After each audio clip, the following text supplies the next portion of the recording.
Hey guys, Big Red 310 is here again with his Genesis review. Don't really know what to think. I liked the main event. I thought it was very disappointing. In my opinion, it's their worst match. Mainly due to the ending, but everything else was okay. I mean, nothing was really above average.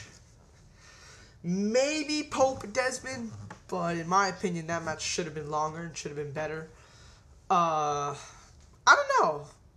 Nothing was bad. There was no crap on this pay-per-view, which is very surprising for a TNA pay-per-view. As Final Resolution, as most of you know, I thought had way too much crap. But, anyways, let's get to the show. Okay, we start with the opener, which I was unable to see. Was at dinner at a friend's house, got home late. I'll admit, I have not seen the opener. I will openly pledge this pay-per-view review, because I know Armin's going to comment on that, is not a true review, because I did not see the opener.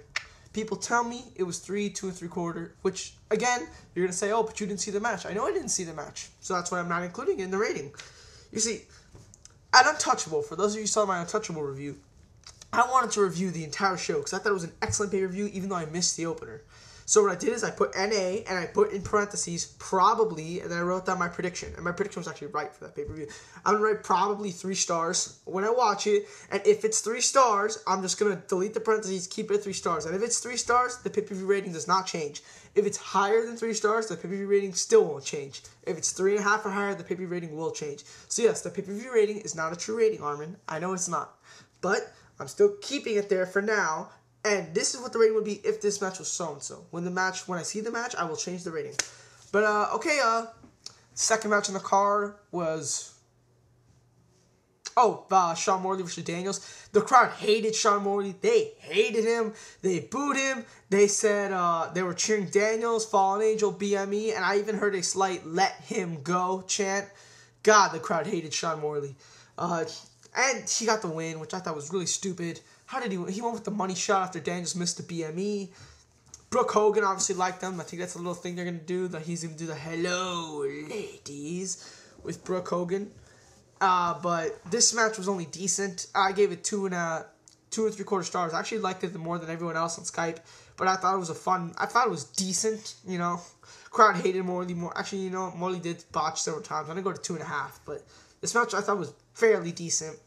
Next, you get ODB and Tara, knockouts, 2 out of 3 falls match. I thought this was their best match, which actually says a lot since I have not liked the last 2. I'm going to give this 2.5 stars as well. I thought it was pretty enjoyable for the most part. Some problems, there was some botches, and the reason why it gets 2.5 and not 2 3/4 purely because why dedicate an entire show for ODB, have her beat Tara in 2 minutes, just to have Tara win it right back? If you want a rematch with these women so badly, why couldn't you just have ODB fight Tara straight at the pay-per-view and skip the January 4th match altogether? Did you really have to do... I understand the 2 out of 3 falls gimmick, but was the double switch necessary? This was so pointless. Tara, there's some weeks where I even forget she is knockout champion. It's like Cena and Orton from like that period from SummerSlam to Survivor Series, where there was a week, every pay-per-view, I always forgot which one was the champion. So... that's the problem with these 2. I didn't think the double switch was necessary. I thought the match was still decent, 2.5 stars. Slightly botchy, what can you expect? But easily their best match. Next you get the tag match. Hernandez and Morgan versus British Invasion. This was pretty good. I gave this 3 stars, maybe even 3 1/4. I really liked it that much. I thought it was pretty enjoyable. Actually, I might go 3 1/4. But I thought it was a very fun match to watch. Nah, 3. It was a really fun match. The only problem is, why did Morgan and Hernandez win? We really need them in the main event. We desperately need them now because of what happened at the end of the show, which I did not like at all. But we really need these guys in the main event, and you give them the tag belts. And some people are saying, oh, but they could do the thing where they're tag champions, but they're in the main event, like Austin and Triple H. I don't buy it. I personally think they're going to fight Beer Money. They're going to fight Team 3D, blah, blah, blah, blah, blah, blah, blah, blah, blah. And I still think there's going to be a British Invasion rematch. Maybe throw another team in there. But, again, why didn't they give them the belts to the Guns? The Guns, from Turning Point through Final Resolution, were booked to hopefully win the belts, and the crowd really wanted them to win the belts. And the only reason I can see for not giving the Guns the belts, if you want to give a British Invasion a longer run, or just give the belts to these guys, the Guns deserve it more. But still, 3 stars. I thought this was a fairly enjoyable match. Next we get Desmond Wolfe versus the Pope. I really like this match. Not as much as most people on Skype. I saw some people give this 3.5. I think some give it even 3.75. I just thought it was too short. I really wanted this match to be a lot longer.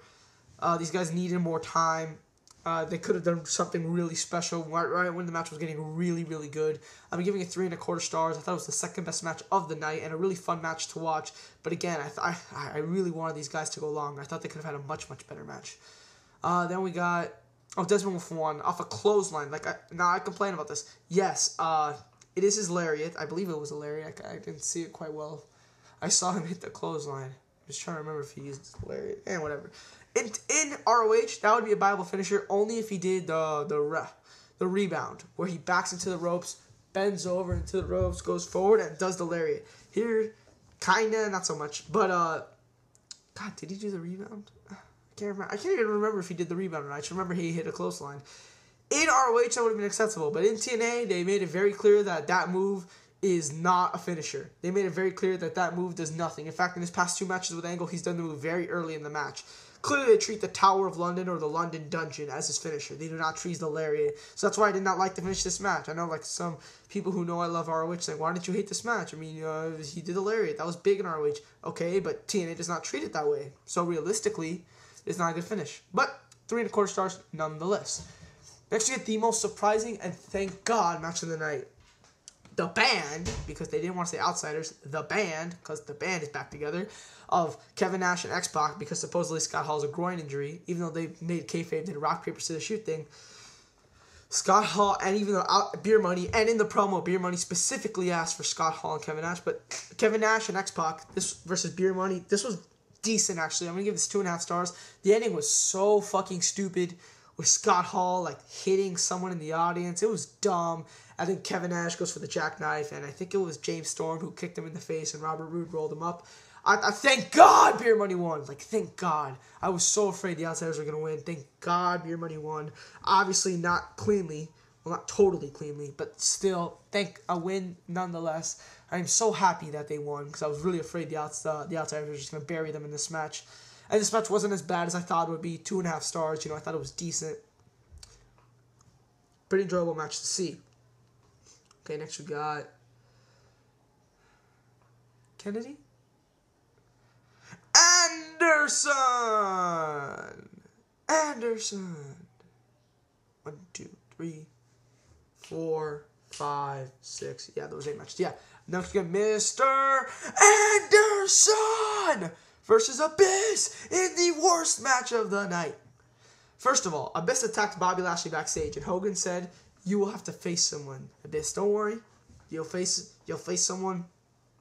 Just don't worry about who your opponent is. You have to control your craziness." You took out Bobby Lashley because Bobby Lashley was gonna attack Eric Bischoff, and Abyss just kind of just like hit him with a computer. Like literally, Bobby Lashley walked in the room, he pushed Abyss over and said, "Bischoff!" And then Abyss punched him, and then Abyss hit him with a computer. It looked kind of weak.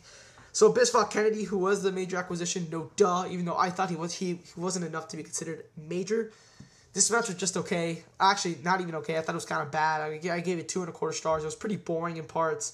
I mean, Kennedy is learning better psychology. In my opinion, he never had a problem with it. And this match was just boring. And Kennedy was presented as a face, even though he's fighting Abyss. And he turned heel at the end. And again, why is he fighting Abyss in his debut? That makes no sense at all. Why are you going to have your new star in his debut fight a monster? Again, how TNA is really shitting on the Abyss character like they've done ever since 2007. But, again, I don't know why. Anderson! And I thought that was really good when he did his introduction. He was doing Mr. and he kept trying to say Ken, but obviously he can't. And the crowd kept saying it, and then he just said Anderson. 2.25 stars, though. Nothing special. Next, we get the main event, the match everyone was looking forward to. This match started, and the pay-per-view had 50 minutes left in it. I'm not lying. AJ Styles versus Kurt Angle. Jared, correct me, but I think the match was only like 30 minutes. And honestly, I thought the match was really disappointing. In my opinion, it's their worst match. I really like Angle doing Kurt Angle doing the Styles Clash, which was really good. And Angle doing the Angle Slam. AJ doing the Angle Slam was really fun to see, even though AJ kind of botched it. And I thought there was, some very, very, very good technical wrestling match, some nice spots. But this match it was still 4 stars. It was still very, very good. Good to great. It was excellent. But the AJ At the end, Hernandez AJ in the ankle lock. Ric Flair pulled out the referee. By the way, Ric Flair came into the match like 15 minutes into it. And then AJ clotheslines Angle after Angle chases Ric Flair. And then AJ hits Angle with the title belt. And then AJ acts so pro heel, like after he wins, he gets the 3. And he's like, I'm the champ. I won. And he's like, put the camera on me. Put the camera on me. So obviously AJ is now heel, which I think is really fucking stupid. Because TNA now has no heel, no faces. You have Jeff Hardy, who they might not even use. Hernandez and Morgan, who are now in the tag division. And Sting, who's stuck in the rafters. And who wants to see Sting fight for the title? The best they can do is have Joe with the briefcase turn face. But Angle can't fight. Angle is face, but he can't fight AJ anymore. It's so convoluted. It's almost guaranteed that AJ has to lose to Joe now. I really don't like AJ heel. I don't.